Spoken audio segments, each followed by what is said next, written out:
저는 오늘 10사람들에게 배신당하다라는 제목으로 하나님 말씀을 설교하겠습니다. 우리 계속해서 다윗이 약 10년 동안 사울에게 쫓김을 당하면서 훈련을 받았던 그 광야 같은 삶을 살펴보고 있습니다.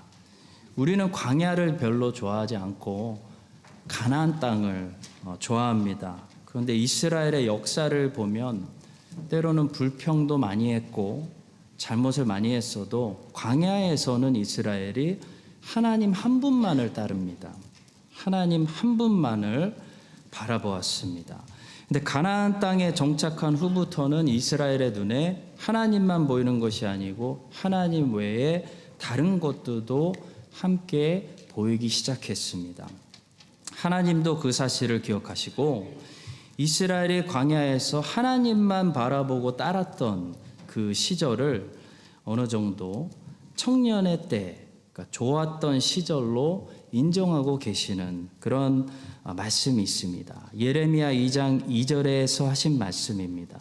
가서 예루살렘의 귀에 외칠지니라. 여호와께서 이와 같이 말씀하시기를 내가 너를 위하여 내 청년의 때의 인애와 내 신혼 때의 사랑을 기억하노니 곧 씨 뿌리지 못하는 땅 그 광야에서 나를 따랐음이니라. 하나님께서는 바벨론 군대가 지금 코앞에 쳐들어와 있는 상황, 이제 바벨론 멸망을 눈앞에 두고 있는 이 유다를 향해서 이 말씀을 하고 싶으신 거죠. 차라리 지금보다는 너희들이 광야에서 나를 따랐던 그 시절이 더 나았다. 그 시절이 나는 차라리 그립다. 그런 말씀을 예레미야를 통해 선포하고 계시는 것입니다. 성도 여러분, 광야는 어떤 곳이죠? 광야는 하나님만 보이는 곳이 광야입니다. 하나님밖에 보이지 않는 곳이 누구에게나 영적인 광야입니다. 다윗은 지금 광야에 있습니다. 그래서 다윗은 지금 하나님밖에 보이지 않습니다. 다윗의 인생도 전체를 펼쳐놓고 봤을 때 가장 보석 같은 시편들을 쏟아내고 하나님을 이만큼 철저하게 의지하고 따랐던 시절은 분명히 사울에게 쫓기던 바로 이 10년, 이 시절입니다. 그래서 다윗의 그 광야 시절을 기록해 놓은 이 사무엘상 성경은 우리에게 참 귀한 성경이고 은혜로운 성경이고 점점 끝나는 것이 아쉬운 그런 성경입니다. 자, 오늘은 광야에 있는 나그네들을 향해서 주시는 말씀입니다.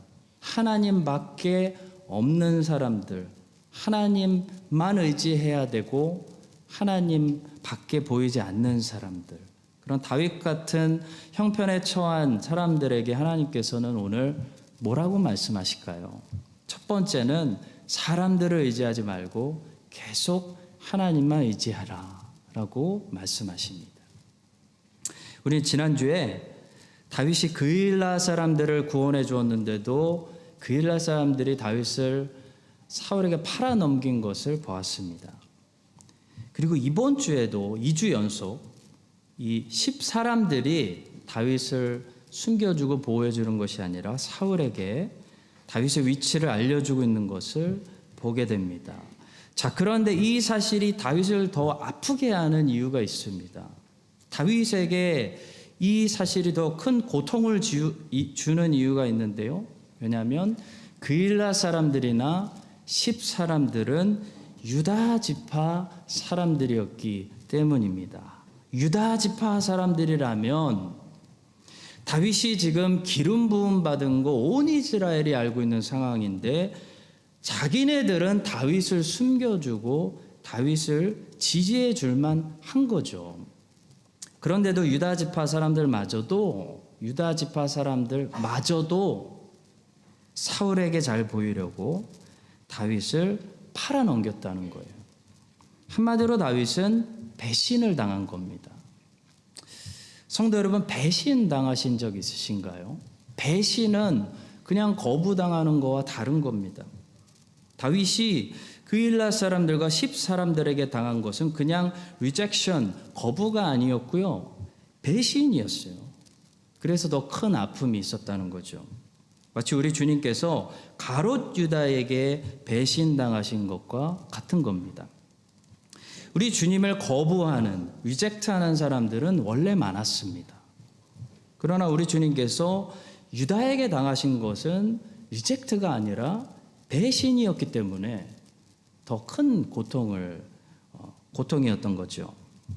자, 다윗은 그일라에서 도망쳐 나오고 이 10광야 숲풀에 들어가서 숨었습니다. 다윗이 거기서 얼마나 숨었는지는 모르겠지만 이 유다 지파에 속한 10사람들이 처음에는 다윗을 비교적 잘 숨겨주었던 것 같아요.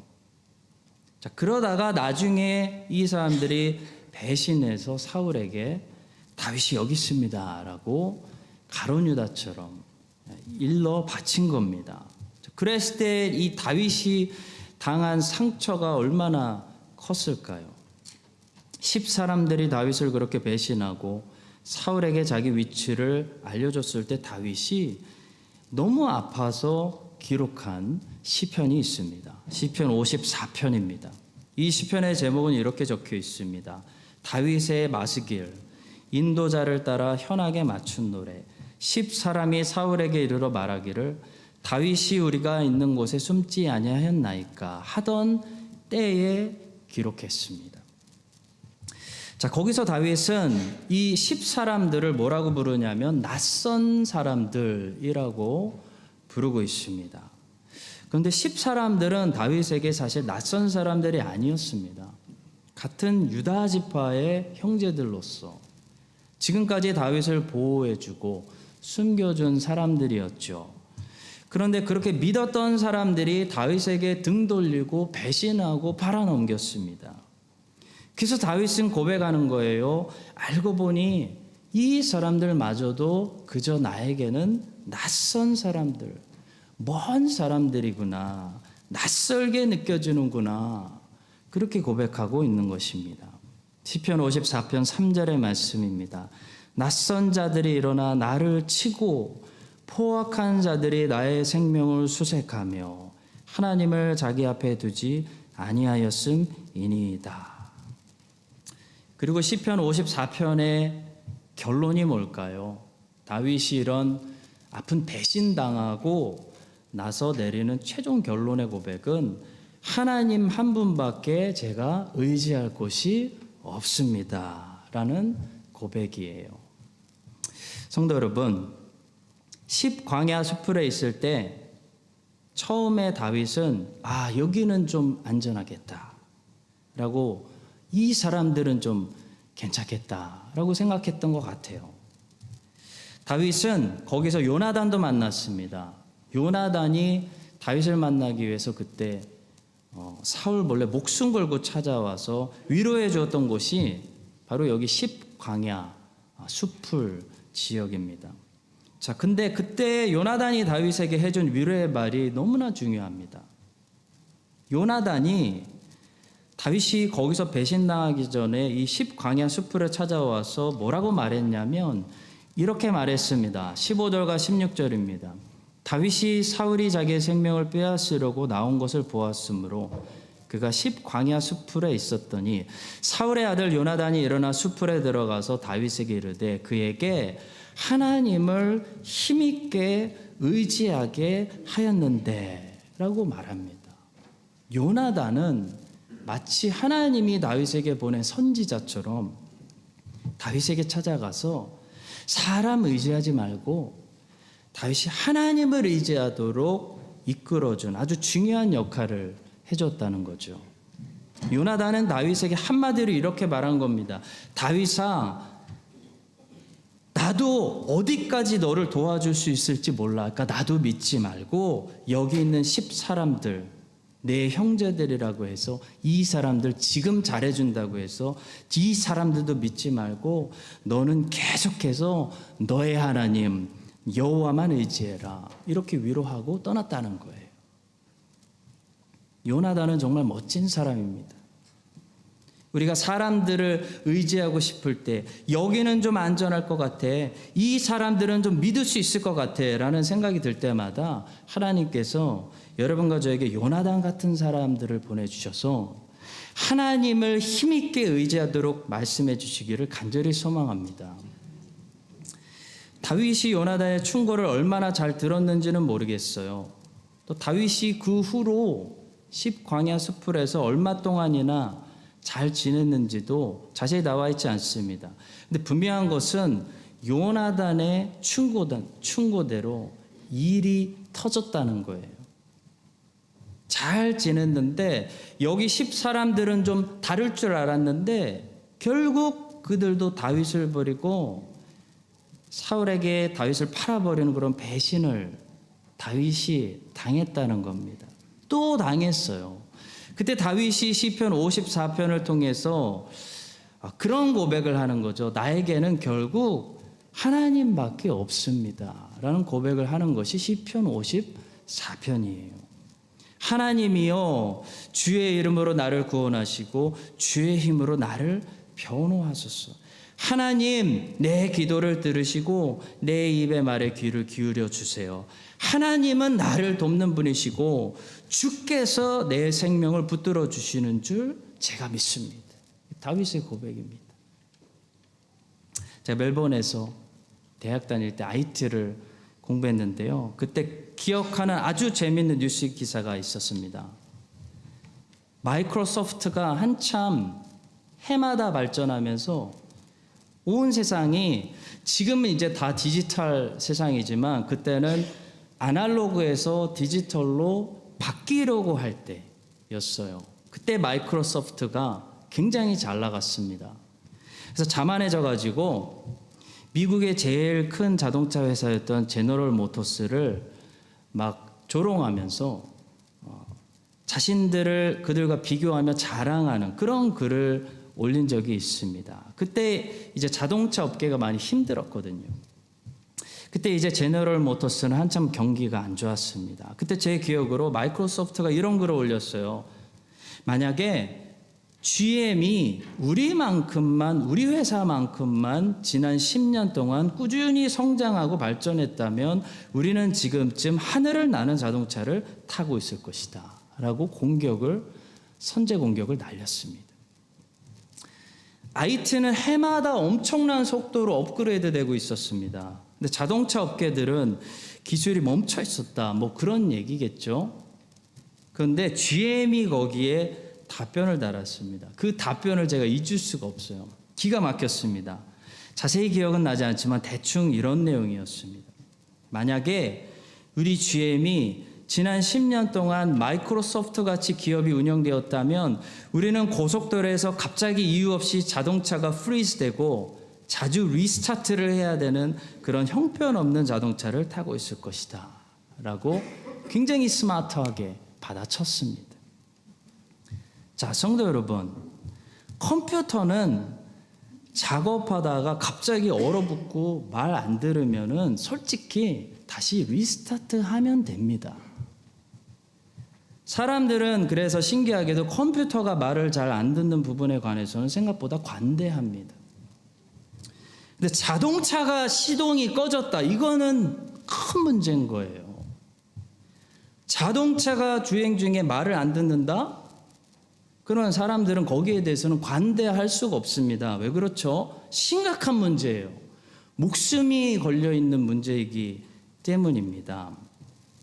장난감은 좀 고장나도 됩니다. 또 사면 되죠. 근데 비행기는 절대로 한 번도 오작동하면 안 되는 것이에요. 마찬가지로 성도 여러분, 우리가 서로 교제를 나누고 사랑하고 할 때는요, 좀 서로 실수할 수도 있습니다. 다툴 수도 있어요. 사랑은 다투면서 실수하면서 배려하고 발전하는 거죠. 처음부터 마지막까지 어떤 관계가 한 번도 실수하지 않고 한 번도 의견이 충돌하지 않고 완벽하게 지내는 그런 인간관계는 존재하지 않습니다. 그런데 성도 여러분, 의지하는 것은 다른 문제인 거예요. 내가 의지했는데, 맡겼는데, 그 반석 위에 인생을 다 세웠는데, 믿었는데 배신당하고 무너져 버리면 그것은 문제가 심각한 것입니다. 사랑의 대상은 언제나 좀 부족할 수 있습니다. 그렇지만 우리가 의지하는 대상은 부족하면 안 되는 거예요. 흔들리면 안 되는 거예요. 나를 나중에 죽을 때 배신하면 안 되는 거예요. 그래서 사람은 어떤 존재입니까? 사랑과 교제의 대상이지 우리가 믿고 의지할 수 있는 대상 아니라는 겁니다. 누가 상처를 받을까요? 언제 상처를 받을까요? 사랑하는 사람이 사랑하다가 상처받는 거 아닙니다. 성경에서 말하는 진짜 사랑, 주는 사랑, 타인의 행복을 위해서 봉사하는 아가페 사랑을 하는 사람들은 사랑하다 상처받지 않습니다. 다 나눠주는데 왜 상처받겠어요? 누가 상처받을까요? 사랑하는 사람이 상처받는 것이 아니라요, 사람을 믿었던 사람들이 상처받는 거예요. 남자와 여자는 사랑의 대상이지 서로 의지할 대상이 아닙니다. 내 남자와 내 여자를 의지의 대상으로 바꿀 때 우리는 무너지고 배신당하고 상처받는 거예요. 예수님은 가룟 유다에게 배신당하셨지만 상처받지 않으셨습니다. 왜냐하면 유다를 의지하고 살지 않으셨거든요. 바울도 배신을 당했습니다. 바울에게 제자들이 많이 있었는데요, 그 중에서 누가와 데마가 있었습니다. 바울에게 누가와 데마는 동급으로 생각되어지는 아마 신실한 사람들이었던 것 같습니다. 골로새 교회에 보낸 편지에서 바울은 누가와 데마의 이름을 아주 자랑스럽게 거론하고 있습니다. 골로새서 4장 14절입니다. 사랑을 받는 의사 누가와 또 데마가 함께 너희에게 문안하느니라. 그런데 이 데마가 바울을 배신합니다. 바울을 버렸습니다. 바울만 버린 것이 아니고 주님을 버리고 세상으로 돌아가 버렸어요. 디모데후서 4장 10절에서 바울은 그 슬픈 사실을 디모데에게 이렇게 말합니다. 데마는 이 세상을 사랑하여 나를 버리고 데살로니가로 갔고 누가만 나와 함께 있느니라. 바울은 데마라는 제자에게 배신을 당했어요.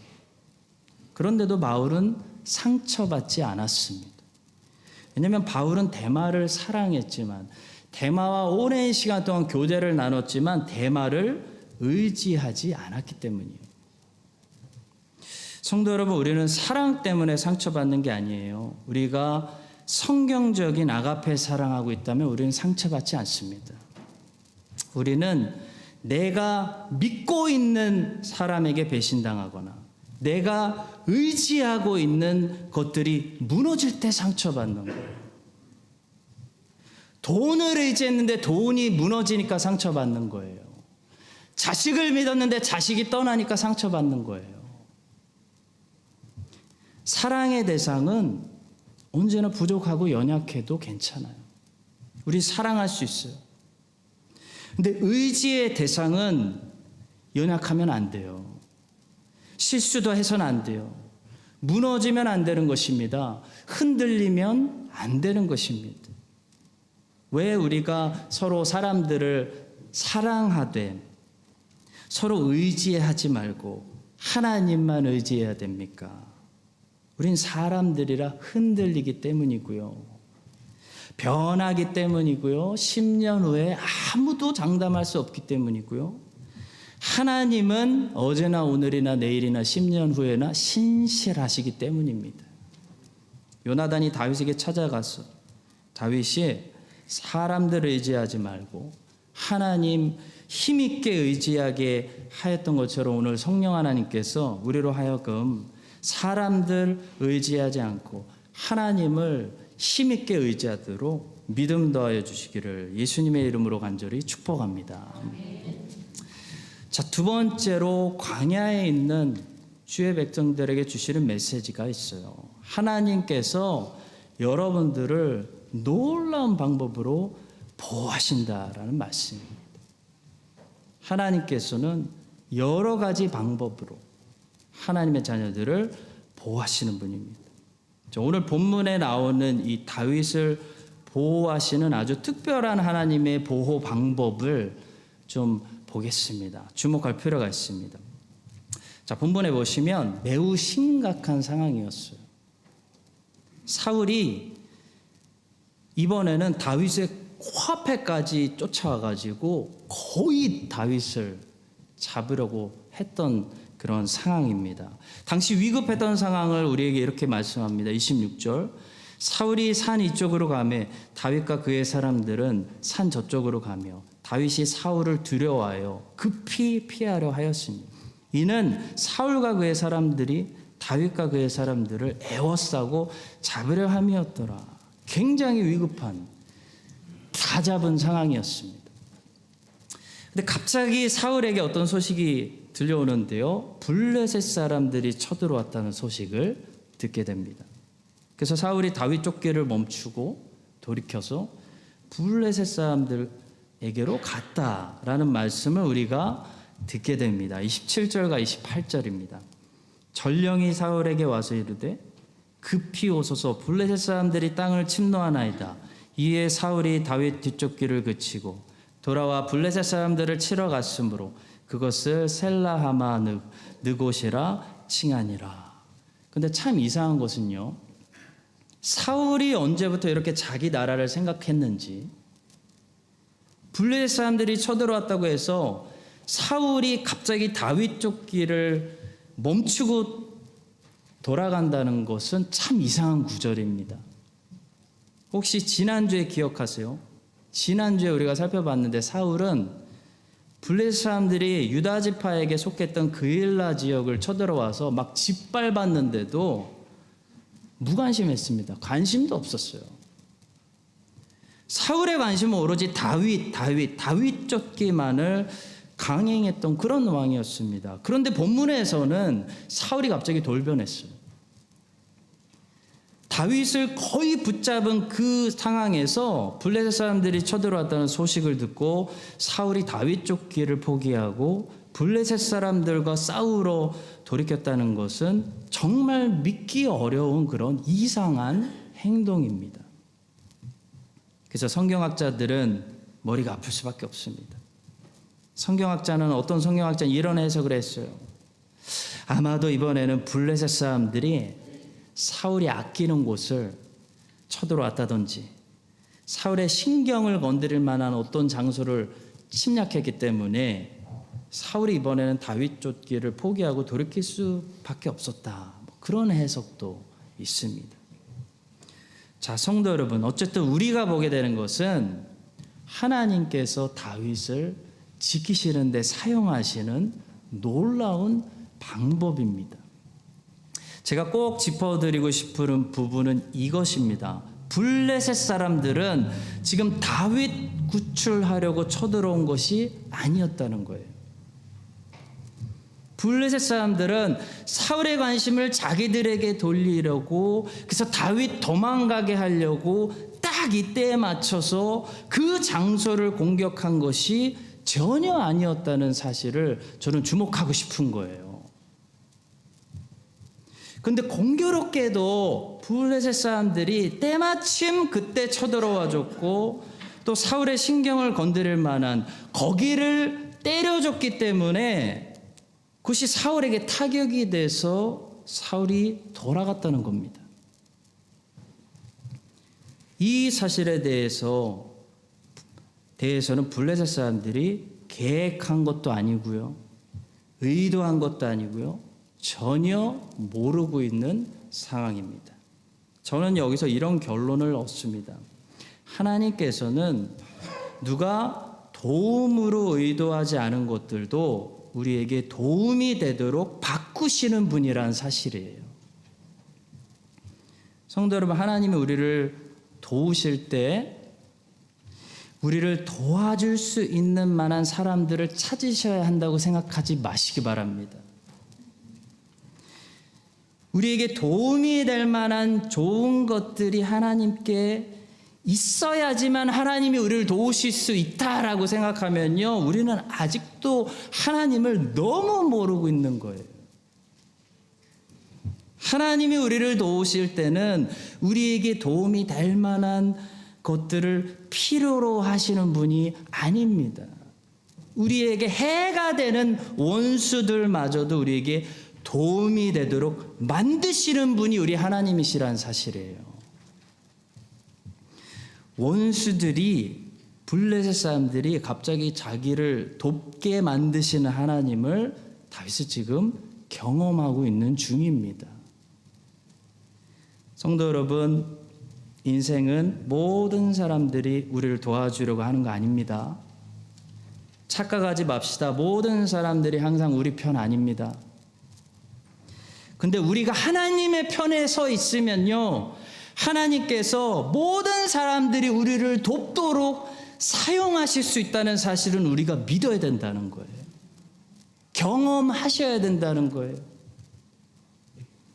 지난주 재직회 때도 제가 말씀을 드렸지만, 하나님께서는 하나님의 일을 하시는 하나님의 일꾼들을 항상 보호하십니다. 지키신다는 사실이에요. 어느 날 엘리사가 길을 걸어가는데 동네 아이들이 나와가지고 엘리사를 대머리 아저씨라고 막 놀렸어요. 엘리사가 화가 나서 아이들을 저주했습니다. 그랬더니 갑자기 없던 곰들이 2마리가 나와가지고 동네 아이들을 42명이나 찢었다. 이런 잔인한 이야기도 성경에 기록되어 있습니다. 열왕기하 2장 23절과 24절의 말씀을 보겠습니다. 엘리사가 거기서 베델로 올라가더니 그가 길에서 올라갈 때에 작은 아이들이 성읍에서 나와 그를 조롱하며 이르되 대머리여 올라가라 대머리여 올라가라 하는지라. 엘리사가 뒤로 돌이켜 그들을 보고 여호와의 이름으로 저주하매 곧 수풀에서 암곰 2이 나와서 아이들 중에 42명을 찢었더라. 와우! 여러분, 이 이야기 우리에게 무엇을 말씀하는 이야기일까요? 우리 현대인들이 어떻게 받아들여야 될까요? 우리가 이 이야기를 들으면서 초점을 어디에 맞추느냐가 중요합니다. 곰이 아이들을 죽였다는 사실에 메시지가 있는 것이 아니고요, 하나님이 엘리사를 얼마나 아끼시고 보호하고 계시는지 그 사실에 초점을 맞출 때 은혜가 받게 되는 것입니다. 열왕기하 2장은 어떤 장이냐면, 사실 이제 엘리야가 하늘로 승천해 버렸어요. 그리고 엘리사가 새롭게 하나님의 일을 해야 되는 선지자로 임명을 받은 그런 중요한 장입니다. 거기에 기록된 이야기예요. 무슨 말씀일까요? 하나님은 하나님의 일꾼을 보호하신다는 겁니다. 누가 하나님의 일꾼을 조롱하면요, 하나님이 싸우신다는 거예요. 그걸 말해주기 위해서 하나님은 이제부터 엘리사를 지키신다, 이걸 말씀해 주시기 위해서 기막힌 이야기가 기록되어 있는 것입니다. 여러분들이 다윗처럼 엘리사처럼 예수 그리스도를 위해서 일하고 예수 그리스도의 나라를 위해서 싸우시는 하나님의 일꾼들이라면 꼭 기억하세요. 여러분 광야에 있죠? 그래도 하나님이 보호하십니다. 여러분 누가 건들면 하나님이 싸우시는 거예요. 그 사실을 기억하시고 어떤 어려움 속에서도 놀라운 이런 하나님의 보호하심을 본문의 다윗처럼 체험하시는 우리 모든 인생들이 될 수 있기를 주님의 이름으로 축복합니다. 마지막 3번째입니다. 광야에 있는 사람들이 기억해야 하는 중요한 사실은 이 모든 것이 사실 훈련이라는 사실입니다. 이것을 잊으면 안 돼요. 이것을 아는 것과 이것을 잊어버리는 것은 사실 고난을 바라보는, 인생을 해석하는 우리의 태도를 완전히 바꿔버립니다. 예를 들어 운동선수가요, 이건 실제 게임이 아니고 훈련 게임이다, 훈련 연습이다라는 것을 안다면 자기 약점을 자꾸 극복하려고 할 거예요. 자기 약점을 잡고 성장하고 극복시킬 수 있는 힘든 챌린지를, 어려운 훈련을 좀 해달라고 할 겁니다. 여러분이 비싼 돈을 주고 과외를 받았는데 과외 선생님이 여러분들이 이미 알고 있는 뻔히 아는 쉬운 내용만 대충 가르친다고 생각해 보세요. 너무 수업이 쉽고 하나도 어렵지가 않은 거예요. 챌린지가 없는 거예요. 그러면 컴플레인 하지 않겠습니까? 반납해달라고 하지 않겠어요? 자기가 훈련을 받는다는 것을 아는 것은 우리 그리스도인들에게 인생을 살아가는 태도에 매우 큰 영향을 줍니다. 오늘 본문 말씀 맨 끝절을 보시면 다윗이 이제 엔게디라는 요새로 들어갔다라고 말하고 있습니다. 성경학자들은 이때 다윗이 유다 광야에서 지은 시고 시편 63편을 기록한 것으로 생각합니다. 자, 그런데 이 시편 63편의 내용을 보니까요, 다윗의 믿음이 엄청나게 성장되어 있어요. 하나님과의 다윗의 관계가 더 깊어졌습니다. 다윗이 계속해서 경건해지고 있는 모습을 이 다윗의 신앙 고백을 통해 볼 수가 있는 거예요. 그래서 참 신기합니다. 우리는 사무엘상을 통해서 다윗이 고난당하는 것만 봤어요. 그일라에서 도망가고, 광야 수풀에서 도망가고, 마온 황무지에서 또 도망가고, 엔게디 요새에 들어갔습니다. 근데 그 들어간 다윗의 내면의 뚜껑을 열어보니까 다윗이 어떻게 되어 있습니까? 엄청나게 성장해 있었다는 겁니다. 그 모든 고난의 과정들이 사실 다윗을 성장시키기 위한 하나님의 훈련이었다는 거죠. 성도 여러분, 인생은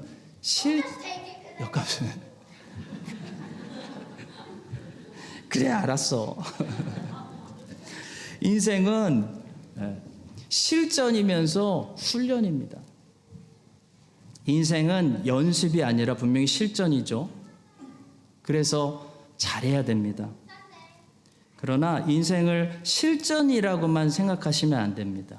인생은 분명히 실전이지만 우리 하나님의 자녀들에게는 이 인생 전체가 훈련인 거예요. 훈련. 하나님이 마음만 먹으면요, 한 방에 다 복음화시킬 수 있어요. 하나님의 나라를 즉시 오늘 완성시킬 수 있어요. 모든 원수들 한 방에 다 붙잡아서 지옥에 버리시고 게임 끝내실 수 있습니다. 근데 하나님께서 이 과정을 겪게 하시는 이유는 하나님의 자녀들 때문이에요. 하나님의 자녀들을 훈련 장소를 통해서 성장시키시고 성화시키시기 위함입니다. 그래서 모든 인생이 이 인생이 사실 실전이기도 하지만 동시에 우리를 성장시키는 훈련 장소구나 라는 것을 안다면요, 고난을 바라보고 고난을 해석하고 어려움을 바라보고 반대로 평안을 바라볼 우리의 관점과 해석이 완전히 달라집니다. 우리는 이스라엘 백성들, 이 모세오경에 나오는 이스라엘 백성들을 보면서 그렇게 쉽게 얘기하죠. 이 사람들은 광야에서 40년 동안 훈련받았고 가나안 땅에 들어갈 때는 훈련이 끝나서 들어갔다. 이제부터 실전이다. 그렇게 생각할 때가 많습니다. 광야는 그러니까 연습이었고 가나안 땅은 실전이라고 생각할 때가 많다는 거죠. 어느 정도는 맞는 말이에요. 그러나 성경은 가나안 땅도 실전이면서 동시에 새로운 훈련이라고 말씀합니다. 사사기 3장은 이스라엘 백성들이 가나안 족속들을 한 방에 다 정복하지 못하고 실패했던 이유를 이렇게 설명합니다. 사사기 3장 1절과 2절의 말씀입니다.